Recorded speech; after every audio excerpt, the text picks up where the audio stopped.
Have you ever watched Singing in the Rain? Well, there's this one part where the main character Don brings the other main character Kathy to an empty stage so he can admit his feelings for her.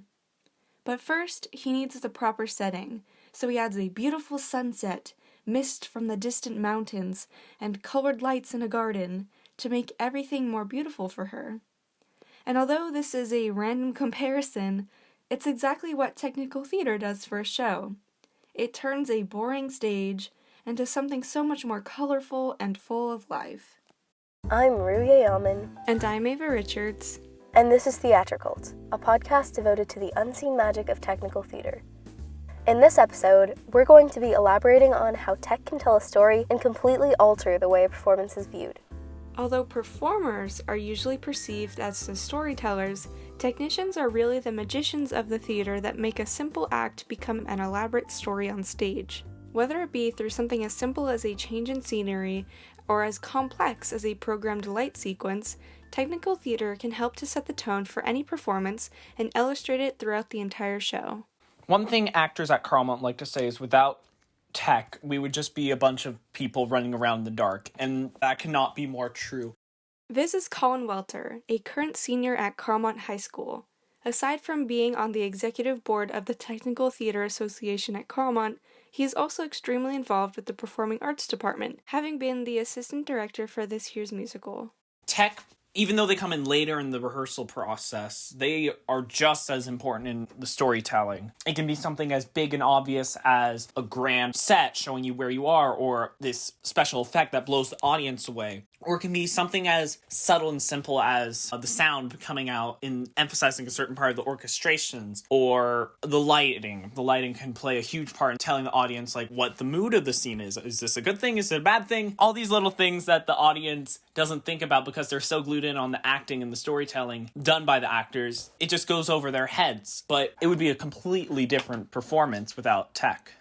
It definitely would be a different performance without tech.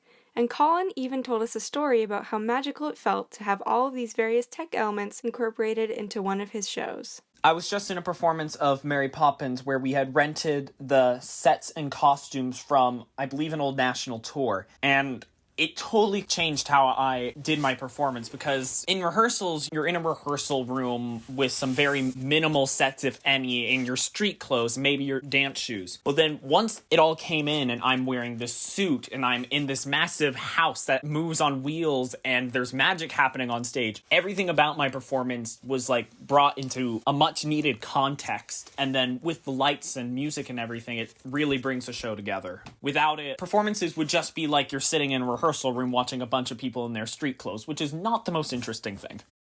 Along with the visible or audible impact that this form of storytelling has on shows, it also gives technicians the creative freedom to express emotions and feeling, instead of just being confined to pressing random buttons.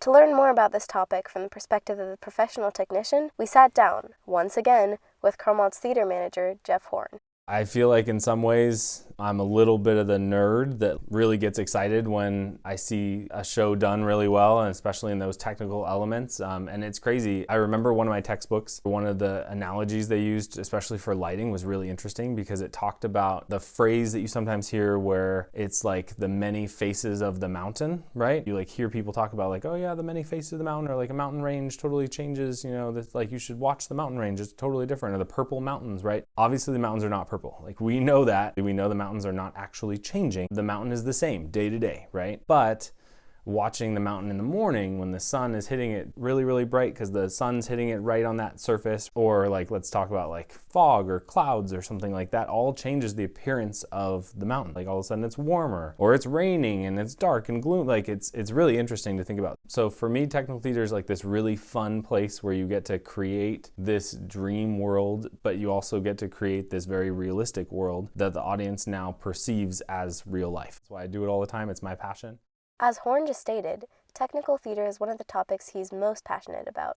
Well, listener, if it hasn't hit you yet, it's pretty much the same for us, which is why we decided to ask some performers about their own takes on how tech can help to tell a story. One of the performers we interviewed was Mark Castro, an actor that has performed at Carmont and is a member of the teen company of a local theater conservatory. Imagine seeing a show without lights, without costume, without sound, without anything. You wouldn't be able to hear the actors on stage because they wouldn't have mics because there would be no sound. You wouldn't be able to see the actors on stage because there'd be no lights. You wouldn't be able to get a ticket to even go see the show because there would be nobody to sell you a ticket. And finally, if you had no costumes, then the show would just be boring. Like, imagine seeing a show set in the 1500s, but everybody's just wearing the clothes that they would wear to go to the market. That'd be weird, right? Mark makes a good point. That would be kind of weird. So many people have gotten used to the way that shows work with tech included that it's pretty hard to imagine them without that illustrative element. To talk about why this type of storytelling is so important, this is Avantika Swaminathan, a performer and a freshman at Carmont. I think it's pretty self-explanatory how important it is because of the way it can bring the audience into the story and make them more invested in the characters and storyline. All in all, tech makes a show really become something more than people acting silly in a room, but turns it into a real performance and celebration of different interests coming together. And that's actually a really good way to put it. Technical theater is sort of the unifying element of a performance. In the words of Andres Radavero, the current president of Carmont's Technical Theater Association, it helps you understand the story. It makes it one picture in like a show that people can put together with. The audio effects can add stuff. You can have like crickets and make it nighttime. Add a waterfall, you're near a lake. Add rain, you're singing in the rain. I mean, there's so many things that the tech does that tells the story. And without one of those pieces, it's not the full story in my opinion. Without words on a page or CGI like in movies to tell a story and bring it to life, technical theater is that final push that a theater needs to bring a show together and enhance it to its fullest potential. The hard work of technicians makes the show all the more entertaining for the audience and more memorable for everyone participating in it. I'm Ruya Yaman. And I'm Ava Richards. And this has been Theatricult for Scott Center News.